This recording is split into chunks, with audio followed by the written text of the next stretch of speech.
चलिए वीडियो की शुरुआत करते हैं संजय शुक्ला जी से। इनका कहना है कि इनकी वाइफ ने लड़के की पैंट में फोन रखा हुआ था और इन्होंने वॉशिंग मशीन में धो दिया। आप अकेले नहीं हो, ऐसा हर घर में होता है। और मैं मोबाइल रिपेयर ही करता हूँ, सारे दिन मेरे 2-3 केस तो मेरे पास ऐसे आ जाते हैं कि भाई बच्चे ने मांझ दिया, भाई वाइफ ने धो दिया, कपड़ों में भीगा पड़ा रहा मोबाइल फोन 2 घंटे के लिए, कोई उसकी सुध बुध लेने नहीं आया। तो ऐसी प्रॉब्लम आती रहती है। ऐसे में पता क्या होता है, फोन का मदरबोर्ड डेड हो जाता है। सबसे पहली बात, इस फोन में आपको मदरबोर्ड डलवाना चाहिए या फिर नहीं डलवाना चाहिए। देखिए, एक मोबाइल फोन के अंदर है ना, एक मदरबोर्ड ही सारी चीज होती है, यही इसकी जान है इस मदरबोर्ड की। अगर ये मदरबोर्ड इससे बाहर निकल जाए तो कुछ भी ऑन नहीं होगा, ठीक है। इसी मदरबोर्ड के अंदर आपका IMEI नंबर भी होता है, रोम आईसी होती है, रैम आईसी होती है, CPU होता है, आपकी स्टोरेज वगैरह वो सब इस मदरबोर्ड के अंदर ही होती है, ठीक है। इसी में सारी चीजें होती हैं। यहाँ पे है ना, एक गेम बताता हूँ आपको क्या होता है। मान लीजिए आपका फोन पानी में गिर गया और आप सर्विस सेंटर चले जाते हो। सर्विस सेंटर वाले पता आपको क्या बोलेंगे, कहेंगे सर इसका मदरबोर्ड चेंज होगा, क्योंकि उनके यहाँ रिपेयरिंग अलाउड नहीं होती। वो कोई IC चेंज नहीं करेंगे, कोई पार्ट्स चेंज नहीं करेंगे, क्योंकि चिप लेवल का काम उनको ज्यादातर अलाउड नहीं होता है, ठीक है। तो वो मदरबोर्ड चेंज करने की आपसे बात कहेंगे। वो कहेंगे भाई जितने का फोन है ना, उससे आप 60% तक का मान लीजिए इतना खर्चा बता देंगे मदरबोर्ड का। मान लीजिए 10,000 का फोन है ना, तो वो आपको कहेंगे भैया 6,000 रुपए लेंगे, 6,000 का मदरबोर्ड आएगा इसका। अब उस कंडीशन में आपको मदरबोर्ड डलवाना चाहिए या फिर नहीं डलवाना चाहिए?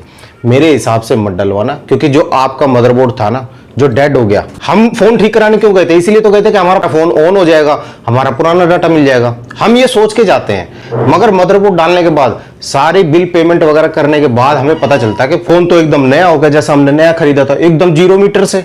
उसके अंदर एक फोटो भी नहीं है हमारी। हमारा डाटा कहां चला गया? हमारा डाटा उसी पुराने मदरबोर्ड में है, जो पुराना मदरबोर्ड खराब हो चुका था। इसके पीछे काफी सारे झगड़े होते हैं बंदों के, भाई सर्विस सेंटर में चिल्ला रहे होते हैं, मेरा डाटा लाके दे, कहीं से भी डिलीट हो जाना था तो मेरे को पहले बताता है इसके बारे में।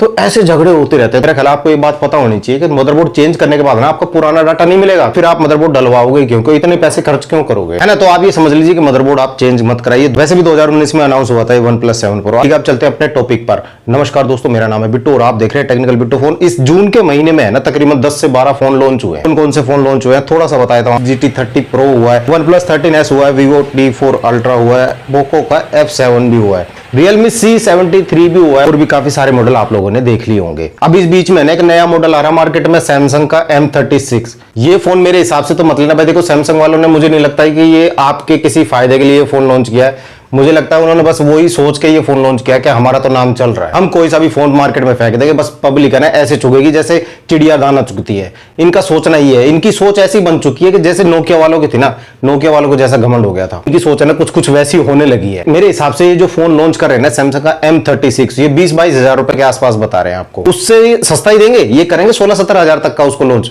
प्राइस पे कट लगा के, ये हमें बेवकूफ बनाने के लिए। मगर मेरे हिसाब से नहीं, ये फोन 10-10.5 हजार से ज्यादा का नहीं है। कई क्रिएटर भी वीडियो बनाने के लिए ऐसी ऐसी बात बोलते हैं, ये है इंडिया का सबसे पहला फोन। हमने कब कहा भाई दूसरा फोन है? पहले ही होता है भाई, 16 के बाद 17 ही आएगा, 34 के बाद 35 ही आएगा, 35 के बाद 36 तो आएगा। तो ये बातें बोली जाती है हमको फंसाने के लिए। ये इस सेगमेंट का सबसे पहला फोन है। कोई भी कंपनी फोन लॉन्च करेगी तो पहली बार ही तो करेगी लॉन्च। स्पेशल फीचर इसके अंदर बताया जा रहा है कि इसके अंदर गूगल जेमिनी का यूज कर सकते हैं। भाई वो तो आप किसी भी फोन में कर सकते हो, पुराने से पुराना आपके पास कोई सा भी फोन है, गूगल जेमिनी डाउनलोड करो। गूगल वालों ने सबके लिए फ्री कर दिया इसको, आप किसी भी फोन में यूज कर सकते हो इसको। दूसरी चीज इसमें बताई जाती है सर्कल टू सर्च, इस पे बड़ा जोर दे रखा है इन लोगों ने। भाई सर्कल टू सर्च तो आप किसी भी फोन में कर सकते हो। आपके पास किसी भी कंपनी का एंड्रॉइड फोन हो, आप उसके अंदर है ना गूगल लेंस डाउनलोड करो, उसके बाद किसी भी चीज की फोटो खींचोगे ना, तो उस फोटो से रिलेटेड है ना सजेशन आ जाएंगे नीचे, कार्ड Amazon इनके लिंक आ जाएंगे, आपको इनकी फोटोज के जरिए पता चल जाएगा ये किस चीज का फोटो खींचा आपने। तो ये सर्कल टू सर्च यही चीज तो है तो सी ऑलरेडी हमारे पास, फिर ये नई चीज कहां से आ गई? बुर्ज खलीफा बना दिया इन लोगों ने। मगर इंडिया के लिए एक अच्छा बेहतरीन फोन बनाने में इनकी जान निकल रही है। अपने और प्रोडक्ट पे तो बहुत सारा ध्यान देते हो, मगर इन मोबाइल फोन पे भी ध्यान दे लो। अच्छा, यहाँ पे कुछ बात ऐड कर देता हूँ। राज भाई ने एक क्वेश्चन पूछा है, पोको X6 लिया है और बहुत हीट हो रहा है। यहाँ पे 4-4.5 घंटे का SOT इनको मिल रहा है, परफॉर्मेंस नेक्स्ट लेवल आ रही है, मगर हीट बहुत ज्यादा करता है और बैटरी ड्रेन जल्दी करता है। ना एक सिंपल करके बात बताता हूं, अगर आपने परफॉर्मेंस वाला कोई मोबाइल फोन ले रखा है तो जाहिर सी बात है उसके अंदर हैवी प्रोसेसर होगा, तो वो हीट ज्यादा करेगा, और हीट ज्यादा होता है ना जब मोबाइल फोन, तो आपके फोन का बैटरी बैकअप डेफिनेटली कम होगा। अब यहाँ पे बुखार की एक दवाई देना चाहूंगा आपको। देखो दवाई कड़वी होगी मगर बुखार उतर जाएगा। तो जो भी भाई ना परफॉर्मेंस वाला मोबाइल फोन लेने की सोच रहा है ना, तो मेक श्योर कर ले कि उसके घर में AC लगा हो। देखो जो क्रिएटर आपको गेमिंग करके दिखाते हैं ना, BGMI भाई साहब 90 FPS पे चल रहा है, 60 FPS पे चल रहा है, 90 FPS पे चला के दिखा रहा है ना, वो इस वक्त AC में बैठ के चला के दिखा रहा है आपको, ठीक है।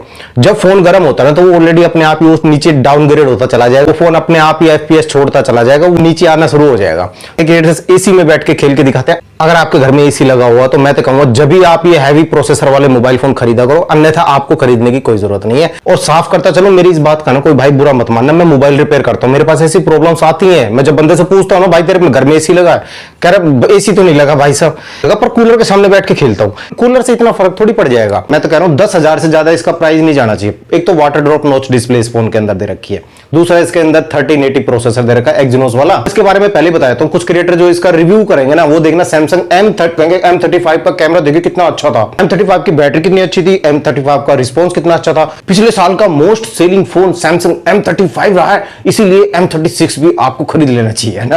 वो M35 के कंधे पे बंदूक रख के चला रहे होंगे, सतर्क रहना, बिल्कुल मत खरीदना सैमसंग M36 को। M35 अच्छा था, पंच होल डिस्प्ले दे रखी थी, इसमें वाटर ड्रॉप नॉच डिस्प्ले दे रखी है। और भी इस फोन के अंदर बहुत सारी कमियां आपको कुछ दिन बाद पता चल जाएगा। देखो हम सबको पता है सैमसंग है ना खाली मोबाइल फोन नहीं बनाता, बुर्ज खलीफा भी इसी ने बना रखा है यार। ये सैमसंग के बहुत सारे बिजनेस है, काफी सारे प्रोडक्ट है, टीवी फ्रिज एसी वगैरह बहुत कुछ बनाता है, खाली फोन ही नहीं बनाता। मगर मार्केट में ये सोचता है कि 15 से 20 हजार तक के फोन अच्छे बिक रहे हैं तो भाई हम भी एक लॉन्च कर देते हैं। कौन सा लॉन्च करें? M35 अच्छा बिका था यार, एक काम करो M36 निकाल दो। ऐसे खामे खा का नाम कोई ले लेते हैं, पुराना प्रोसेसर डाल के एक फोन मार्केट में लॉन्च कर दिया जाता है। मेरा ख्याल है आप इस फोन में अपने पैसे बर्बाद नहीं करोगे, इस फोन से बच के रहोगे, अच्छा रहेगा। देखो मेरे को सैमसंग ब्रांड से कोई पर्सनली दुश्मनी तो है नहीं, इतना जरूर है जब ये हल्का माल डाल के देते हैं ना फोन के अंदर, तो फिर हमें बेचैनी सी हो जाती है हम रिपेयर वालों को कि यार इससे तो पब्लिक परेशान होगी। क्योंकि फोन के अंदर इन लोगों ने काफी पुराना कंसेप्ट डाल के दिया है। ये M31 वाली जो डिस्प्ले है, वाटर ड्रॉप नॉच डिस्प्ले, ये वाली डिस्प्ले डाल के दे रखी है। इसमें कम से कम पंच होल तो होती, इससे तो थोड़ा बहुत सजेस्ट कर सकती थी पब्लिक। थोड़ी भी अगर बेवकूफ बनती भी ना तो उससे बन सकती थी कि M35 में तो पंच होल दे रखे भाई, M36 में भी पंच होल है, तो उसमें कह सकते थे कि इन्होंने कुछ अपग्रेड किया है। अब इसमें क्या अपग्रेड किया? डाउनग्रेड करके आप सेट कर रहे हो और उसका फिर प्राइस उससे हाई रख रहे हो आप M35 से। मेरे हिसाब से जो कंक्लूजन निकल के आता है ना इस फोन की स्पेक के बारे में और इस फोन के पूरे हार्डवेयर के बारे में, तो सैमसंग वालों ने ना ये वाला मोबाइल फोन पूरा डाउनग्रेड करके दिया और प्राइस हाई रख दिया है। मेरा ख्याल है आप इस फोन से दूरी बनाए रखोगे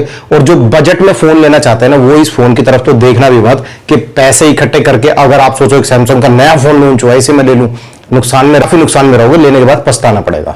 मैं मिलता हूं आपसे अगली वीडियो में, तब तक ख्याल रखिए अपना और अपने मोबाइल फोन का। मुझे कमेंट करके जरूर बताइएगा आप इस फोन के बारे में क्या सोचते हैं और आपके सामने इसके कैसे कैसे रिव्यू आए। मैं मिलता हूं आपसे अगली वीडियो में, तब तक ख्याल रखिए अपना और अपने मोबाइल फोन का। जय हिंद, जय भारत।